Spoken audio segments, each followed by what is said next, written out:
Hello and welcome to Keeping Up with the Kerslake, episode 8. This one is going to be good. This is going to be an interesting chat. It's going to go all over the shop. I'm here today with Tiernan Dixon from Superbeam. How are we? How are you, Tier? Yeah, excited? I'm good, mate. Thanks for having me down. Buzzing? Yeah, buzzing. It's nice. Me and Tiernan got together. I suppose we were introduced by the Mr. Polston. Will Polston put us in touch a year and a half ago now. Yeah, it was January last year, maybe. Yeah, year and a half. And literally, I think within 10 seconds of the phone call, you're in, weren't you, ready? He's like, let's have a chat. So, gone from there, you've helped construction sport from strength to strength, but tell us a bit about Superbeam Tier and what it's all about. When we first had that conversation, you mentioned mental health, construction and sport, and I was just like, all right, this is it. Anyone who can consolidate those kind of three things into something feasible that can help people, I was like, I'm all over. Yeah. Superbeam, we are a media agency, B2B. We work with construction and manufacturing clients. We help them win new work and attract the most talented employees. We'll talk about Jiu-Jitsu today. But, we won't go too much on the business. Yeah, but Superbeam, fantastic. I'm like super proud of the business. We've got some of the most creative, fantastic young designers and videographers in London working with construction and manufacturing clients to help do everything from technical 3D animations to show their capabilities, to corporate video, to values, to building strong EVPs, employee value propositions, to help them attract and engage the next generation of talent. Single biggest problem facing the industry. And probably not due to some of the statistics that guys at construction sport. Exactly, that's what I'm saying. We're so interested with with the way you go about it and the way you talk about everything we discuss over the last few months. But all these problems with recruitment, and we're just not showing the world how good the industry is, but the only thing to do is highlight the negatives, and that's really good. But so we, as you said, the idea of sport behind it is what your ears pricked up and being pricked every week by my big fat ears. Because I thought it was when we spoke, because rugby was a big thing for you, wasn't it, back in the day? So I had like an interesting sports journey. For me, like, same with music. It's always been about sports. It's always been about the music. The music's been different and the sports have been different, but it's always been about those things. And it's kind of been on this path through life, but sports have, I suppose sports in one sense helped me learn how to be with other people in an environment. They also taught me who I was in the under situations of duress, pressure, etc. They helped me form an identity, form a sense of self. They helped me form a rigorous and robust exercise regime. They helped me learn that I was good at something. They helped me with my cerebral and cognitive skills, hand-eye. It's like I owe so much to sports in my life. Like not always necessarily from like a place of like competition, but just the act of getting out and engaging with other people and doing sports is like probably one of the single biggest factors that's like helped me get to where I am in my life. Definitely, man. So rugby's not there anymore, but Jiu-Jitsu is your cup of tea. Jiu-Jitsu is my thing. Yeah, it was always rugby. So I started playing rugby and some football at like a really, really young age, and I got like really into it. Like I just like obsessed with it, and I ended up doing all right, like playing it. And I'm one of those guys who was like, oh, if I didn't get injured, I could have made it. But I got injured, and I was probably wasn't quite good enough to like make it to a really high level. But I was over. I played in Leinster, where I finished my last 3 months, and just injuries. It just didn't work out. What age was you with Leinster when you finished there? I was 18. I think I was 19 actually, because I'd like finished school. I didn't want to go to university. Well, I had an idea to go to university, but the idea of rugby was much more exciting, and it kind of took priority. I kind of wanted to study part-time and do my marketing and my branding stuff and just do rugby because it kind of occupied me in such a big way. But I did a year off, played with Ealing Rugby Club. Then went and played, big club then. Played with Wimbledon, like men's rugby at 18. Ealing Trailfinders now, is it? Ealing Trailfinders, massive club. So I actually played for Ealing Trailfinders since I was like young. Did you? Since I was in like, I don't know what they call it, like minis, like the minis, like with the kids. And I played with them kind of my whole life, and then got to join the men's squad when I was 18, which was like a massive thing. It was really cool. And then I got in a bit of trouble. And It happens. Yeah, and I wasn't allowed to play for them, and I ended up. I should just say it doesn't matter. Then I got ended up playing like first team men's at this club called Wimbledon in like Southwest London. It was really nice to play like at that age and like front row men's rugby. It was great, but I just life came and it just I got that contract to move to Ireland, and I was like, oh, this is my life. And I think, I don't know, God was there with me somewhere, because it wasn't for me, and I got to go and study at university and like fulfill my real true passions and dreams. And brilliant stuff. So rugby went over to, how was the transition into what you do now then? I wish I did it like 15 years ago. That's kind of like a pointless thing to say, but I just come on out. I'll come close to the mic. Sorry, guys. The transition was I stopped playing rugby. I didn't play rugby after that. Yeah. After I left Leinster, I was like, I'm done with it. Bored. Yeah. So I just did some basic, go to the gym, lift some weights, play five-a-side, and I did that for a few years. And while it again wasn't at like any good level, it was so important. It was like my happiness in life is I can't just roll out of bed, go to work, come home and just be happy. Like, my happiness is contingent on me doing certain things and playing sports and engaging with like my body and expressing myself and exerting myself physically is one of those things. And the physical side of it, I stumbled across a few years ago. I was just doing boxing and Muay Thai, and I was due to have this MMA fight, and then the pandemic happened and it never went through. And when I went back to training again, I just started just trying like the basic, just pure grappling, pure jiu-jitsu in the gi, in the kimono, the big massive dressing gown thing. You oppose that now, don't you? Anti that, and I just fell in love with it.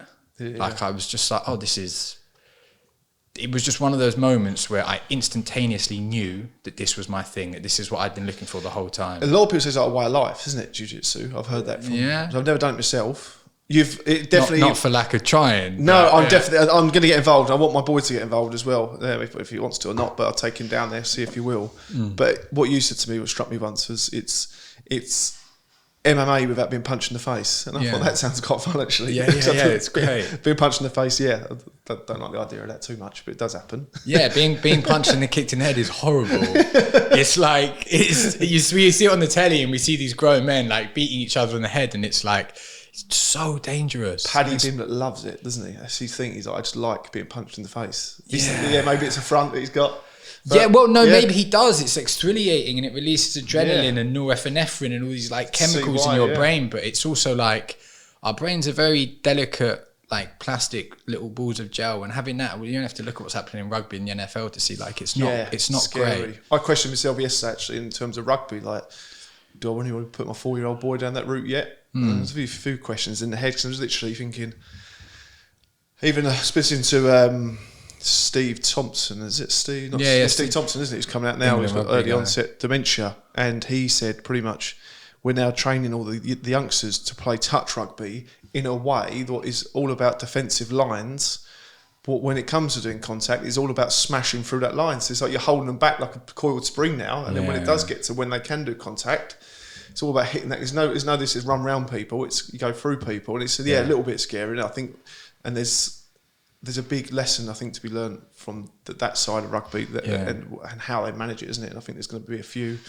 Well, it's very much on the side of the winners, and it's the same in in Muay Thai and MMA and rugby. There's like a big hit culture. There's like a culture of smashing people and knockouts, and it's like, but there's someone on the other side of that, who's getting smashed and getting knocked out and getting his chin strapped. Well, you think to win this, the aim of the game is to temporarily pause your opponent's brain, isn't it? It's a temporarily brain damage. Yeah, it's crazy, isn't it? Really, it's bonkers, mate.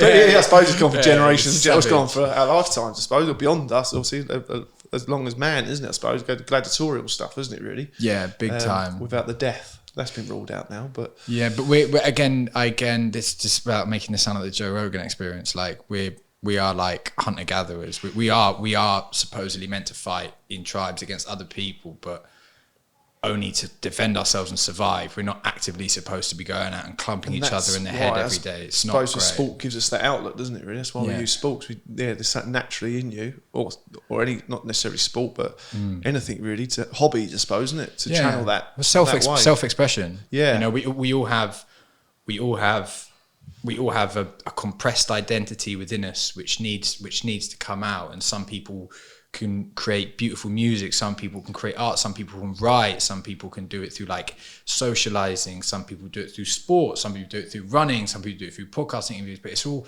for me, it's about like self-expression. We have this like, we're all born pure with this need. Humans, we're hardwired for like love, connection, attachment. We're all born with this inside us. But you know, someone makes a comment and it hurts us and we kind of push it down, and a bit of fear, a bit of ego. And I find sport is a very pure form to come out and express your true self. And that's a very cathartic, important, like healing process for people to engage in. So it's much more than just a bit of fitness. Manage it. Yeah, definitely. You've said that with jiu-jitsu. I remember you said before as well, it's like chess in a way. Yeah. And all the breathing, what comes into it. Yeah. So you're literally saying, you playing your strikes around breathing, is it? Kind of, you probably know more of that side. Yeah, so you have to stay with your breath the whole time. And there could be like someone 20 kilos heavier than you on top of you trying to put you to sleep.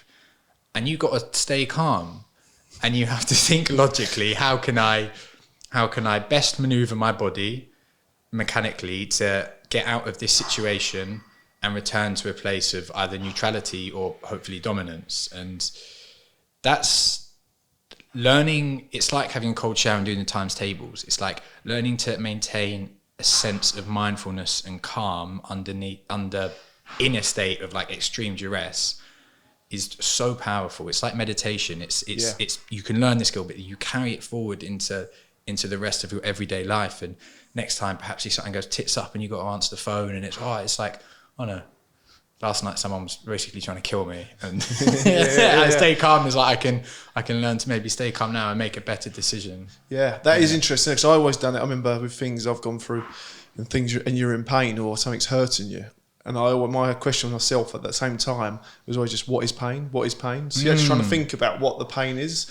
And even though there's a serious amount of pain, but it shuts you off about what that is. And in your head, you're trying to work out what actual pain is. Yeah. And the pain down, it does go. The closest one to it actually was, played golf the other day and my ball went in the bushes, and it was a thorn bush. And it was a brand new ball. They're about £3 or £4 now, these things. I put my arm in there and I could feel the thorns in my arm. I was like, what is pain? What is pain? I was like, pain is losing a £3 ball. That's what it is. I'm getting that ball. Pain is buying a new one. Pain buying a new one. Yeah, but it's such mindset, isn't it? In the way your body, things that we think actually hurt us is just the brain saying, you're not actually in too bad a pain. You can get through this. Yeah, it's definitely the mentality. I saw this video on Instagram the other day and there was this guy and his friends had cut, they had like this cardboard box and they like blindfolded him, and they got put his hand in this box, and they just had like one of those like foam car cleaner things, and as he was putting his hand in it, and he was putting it away, and he was and it's like our brain creates all of it. Our brain creates this feel, our brain creates this pain, and we can like learn to, obviously pain is not entirely fictional, like there's genuine physical sensations, but our brain can like stress. I watched this interview with this guy, and he was captured by ISIS in a horrible whole ordeal, and they took him into a room and they tortured him, and he said he was given an option of 2 pills. If he could take a pill for the pain or a pill for the stress, he'd have taken a pill for the stress every single time. Really? Yeah, we suffer twice. Like we suffer in our mind, and then we can suffer physically, and we can like learn not to suffer in our mind and stay calm and be cerebral and cognizant in like times of stress. Then your suffering is significantly reduced. No, I like that. It's quite interesting, because I suppose when you're facing confrontation with it, I know in the construction world, I kind of loved that. It was good. It was brilliant. I probably still do. That's probably why I'm still here shaking the tree doing what I'm doing. Ding-dong. Yeah, you've got to have it. You enjoy it, because but little things to, pardon the pun, shits the fan as such, but being in the civils world, big concrete pours and big construction jobs, and we know we've got tomorrow, there's going to be 24 hours of concrete lorries just coming in all day, and things need to be done right. And if someone's not putting the weight, or something needs to go right, you need to put the foot down and go, hang on a second, we need to do this. I'm not saying inflicting pain on people, but you're going to go have this confrontation. But it's like, have this heavy conversation and confrontation, but control it. And obviously, that's when what you have to do. Otherwise, you probably get sacked. But just in controlling that, like, right, you need to be told now, but we're going to go for this. And I got it. I think I spent my whole life getting that from people. I still do to this day. I think being told when to buck your ideas up. But it is interesting, and I think especially that the art of confrontation and how much fun it is. Yeah. The confrontation can be exfoliating, but it can also be like incredibly stressful. Yeah. And I think, just to bring it back to grappling again, Yeah.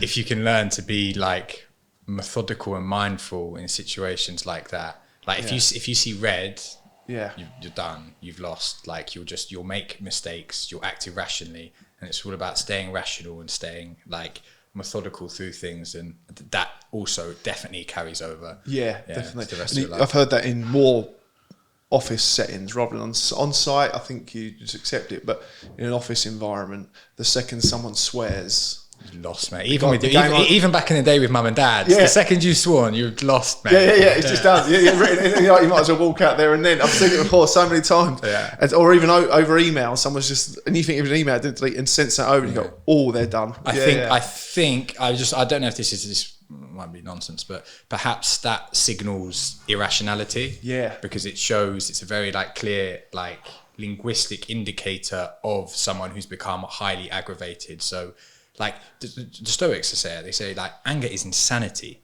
Yeah. If anger is insanity, you're only seeing something from one perspective blindly, and you're just completely with that. In actual fact, the world is like the other, do you know what I mean, 270 degrees, not just your 90 point of view. And it's like, so I suppose when someone's angry, it's a second of insanity. Yeah. And you do this. I remember going into the prison with Saracens Foundation, with the guys in there. Yeah. And I spoke to a few of them, and I couldn't believe what they were in there for. And I was just like, that's a moment of madness. A moment of madness. And I'll be like, I drink with circles of friends who've done a lot worse than this, and your mates are wrong and I'm one of them, I think. Yeah, bang on. But yeah, it's literally like that moment of madness. That could be anyone. Yeah. And I've had that. We've all been out in the past and had nights out and regrets and stuff. But you do something and you get pulled aside and literally be like, that could have gone very wrong. And like I say, these lads were. Don't get me wrong, there was one guy in there who literally got over, he found out his wife had an affair and he was doing 19 years. I don't think he just gave someone a slap around the chops. I think there was a bit more to that. But his story aside, the rest of them were, crazy world. But why it's so important, again, to teach people when these things do come over you, when this cloud, even a mental health perspective really, in terms of that, when these dark things do come over you, composure and crack on, isn't it? So I think we speak quite... We meet up and we have an agenda to talk about, and then we actually don't talk about that we take your dog for like we did on Monday, didn't it? End up doing this. That's why you and Andrew actually probably inspired me to do this as well massively, because when we walked in London, didn't we? We said we should be recording these conversations. Yeah, because it helps, doesn't it? Massively. I think we're too. There's so much to it. It's not about just like sharing ideas. It's about discovering new things, and it's like only when you're engaged, I find, in a dialogue and your ideas are being bounced back and forth, do you like come to original understandings or think of new things? Like monologues can sometimes just go in circles and circles like that, and you're having a monologue in your head the whole time, but coming like engaging with other people and talking about what you're doing is like construction sports just gone like that. Yeah. Because you've gone out and you've spoken to people and generated new ideas and harnessed partnerships, etc. Yeah, man. Yeah, I spoke to Dan Spink a couple of days ago, one of the guys who's on here. Have you spoke to Dan yet? I'm not sure. You'll get in touch with Dan. Yeah. He came on here and I met him for a couple of drinks the other day, and then saying to Shane behind the camera, the mind just wanders then, and you get all these different things, because it is, isn't it? I think it's so healthy as well, isn't it? Just to that, because I actually probably get anxiety or panic about doing the same job day in day out. I couldn't the thought of that now. What I used to do, like my energy levels now, I'm like, got to keep moving. Because you have a purpose, you have a mission. Yeah, for sure. Like your work will save people's lives. It's not hyperbolic or like exaggerated to say that. It's like the work you do and you're a compassionate person. You're not, if the work you're doing was only going to make you an extra X grand a week, I don't think you'd be that motivated to get out of bed. The fact that what you're doing can make a difference and change the bar of the whole industry in terms of mental health, and get people to engage in sports and communities and teams and self-expression and exercises.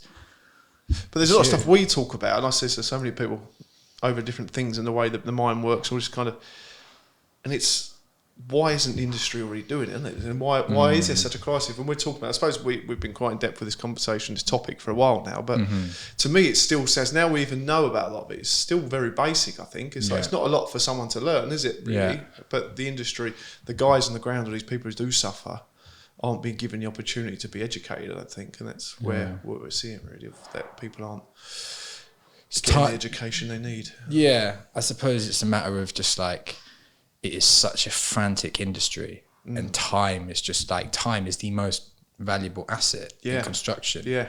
And the thought of spending time not engaging in commercial productivity is kind of terrifying to a lot of business owners. Definitely. And I suppose one of your arguments is that by taking X hours a week and engaging in the person, that you'll probably heighten your productivity for like the rest of the time. But you know, it's what you're doing. You're on the mission. You're changing that. Yeah, it is tough, especially the industry. Because I always think that if people just invest in time in them, and the industry is tough. And I even see it with companies that we support and companies that want me to engage with guys that they're dealing with.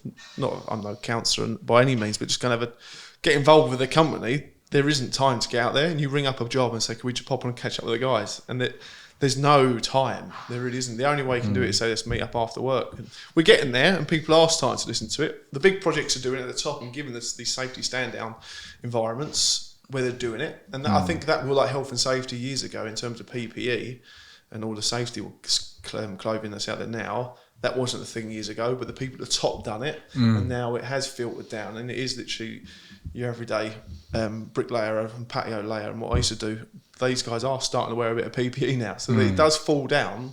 It's just the bench has got to be set. The benchmarks will be set by the guys at the top, I think. Yeah. But no. Well, I've got a question. You go on. Yeah. What's your sort of like personally, Steve Kerslake's like way of looking after your mental health and making sure that you're right there for your beautiful kids and your wife and your business and all this stuff? Like how do you make sure that you're best placed to deal with that and deal with life? Treadmill, you love it, innit? Yeah, massively. It does, because I think that I've overcome dark days or whatever, and had some tough times, but you don't get over the things. You learn to manage them, don't you? I think is the way, and I know that from my perspective. It's just a case of.